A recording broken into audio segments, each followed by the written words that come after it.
Gisugda na ang fact-finding hearing sa Technical Working Group sa Cagayan de Oro City. Kalabot sa isyu sa tubig sa syudad. Kani opisyales sa City Council ug COWD aminado nga posibleng naimpluwensahan sa politika ang pag-aproba sa kontrata kaniadto sa COWD ug COBE. Ani ang report.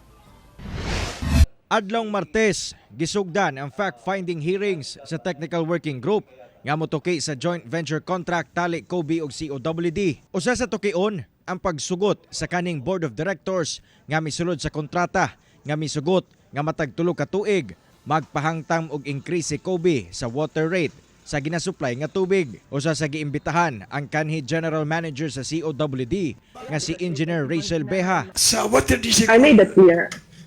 you made it clear to the that board during the board meeting. Sir. this is I made those disadvantageous. clear. So meaning to say, from the beginning, as general manager, based on your evaluation, disadvantageous to the public contract. That was from my point of view. Gibutyag sab sa kani City Councilor nga si Eric Salcedo nga siya ug laing duha ka konsehal kaniadto ang wala miuyon sa kontrata. Sa reklamo nila, Mr. Chair, gilisod-lisod pa sila sa Chief Executive at nga time.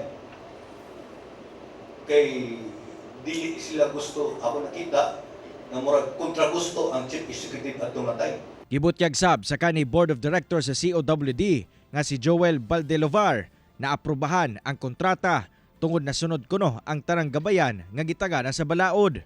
Iya sab gibutyag nga tuig 2017 sagad siya mga kauban nga BOD ang appointees sa kanhi mayor sa Cagayan de Oro City nga si Oscar Moreno. In short, tulo ang appointees ni Oscar Moreno itandi sa duha nga appointees ni Dungkoy Imano. Is that correct?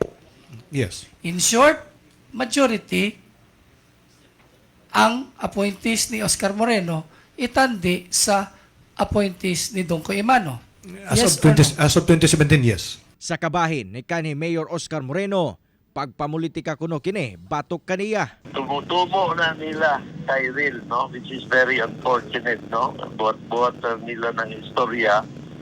It's a pure fabrication, manipulation, pag-please sa kamatuoran, no? Naambot o sige, abot aning una-una sa mga unscrupulous personalities diyan City Hall. Gusto nila karon nga tangtangon ang Metro Pacific diya sa supply contract, no? Pinaka-importante, nakatutok man ta karon sa unsa ba kini ang sulod sa kining or mga provision sa kontrata ni Water District o ni Metropac. Angayan pa ba ni nga magpadayon? Asa man kinsa may nabintahan ani o kinsa may na disbintaha ba ni? Kauban si Makoy Sempron sa kamera. Ako, si Cyril Chavez para sa One Mindanao